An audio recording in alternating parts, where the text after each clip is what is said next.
London, where he also graduated with another first-class honors. And that just shows the economist that he was. It was not by fault or by just stumbling into it. He worked on it, and that is something that, of course, Kenyans will continue to remember about him. Remember, Lee Funeral Home has been, of course, the talk of town since last Friday, and of course it has always been the case when we see a prominent person passing on, and it just shows the level of this, how this funeral home has been able to accord the best services ever for those leaders who pass on, the prominent persons that we see. And of course, it was founded in 1987 by John Stuart Lee, who was the founder and CEO. But even in death, we see these leaders continue to get that being accorded by that level of prominence and just respect that is accorded to any leader who, of course, requires that service. And we've seen this year beginning on a very low note. I remember sometime back in January, early January, where we saw the first, of course,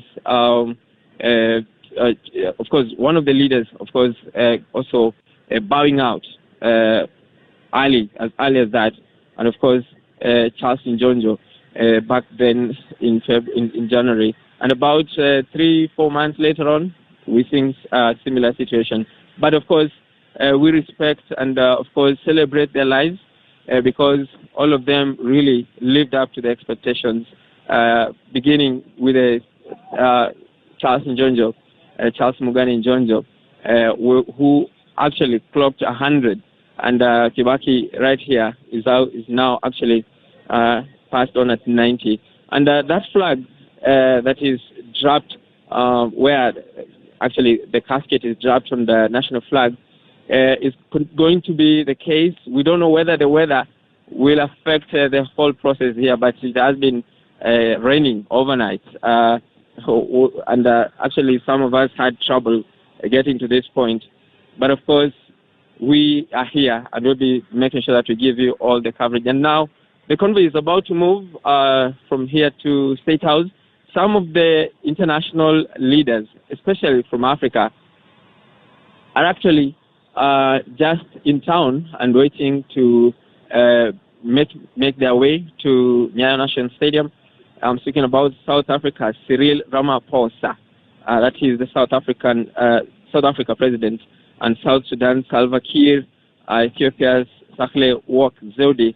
Those are some of the leaders who have been here. I remember in Tanzania, where they also had a similar situation a few years back, we also saw our leaders also being part of this whole process. And so that slow pace that you are seeing right now is going to characterize the movement from here, the journey from here to State House, and from State House to Nyayo National Stadium is going to be even slower because that's when we are expecting to have the military guard and, of course, the military parade escorting the remains of Emilio Mwai Kibaki. Those are outriders, 3 of them in front and 3 of them behind the hearse that is carrying Emilio Mwai Kibaki, and some officers aboard one of the buses here to also ensure that it is a very solemn and serious process.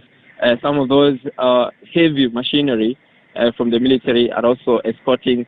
I'm counting about 4 hearse vehicles which are also escorting this procession. It is a solemn procession.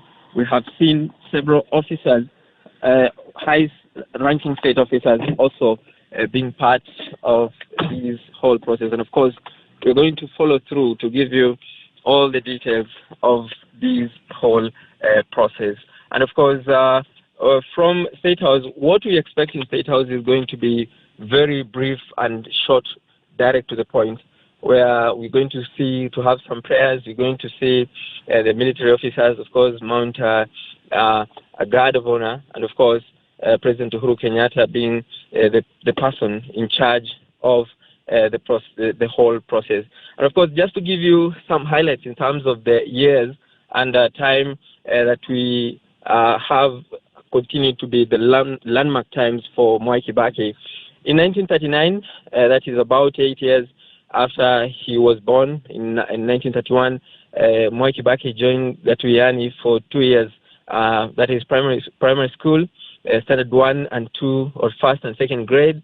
And in 1941, about 2 years later, he joined Karima Mission School, which was close to Othaya town, for 3 more classes of primary school. In 1944 to 1946, he went to Madare School, that is now Nyeri High School, where he was there for 3 years. And in 1949 to 1950, about a year or so, he went to Mangu High School for all levels, where he also performed very well as a student. His performance has always been top-notch as a student, as a leader, as a man, as a father that he has been to his children and his grandchildren. It has been a record that is there to continue to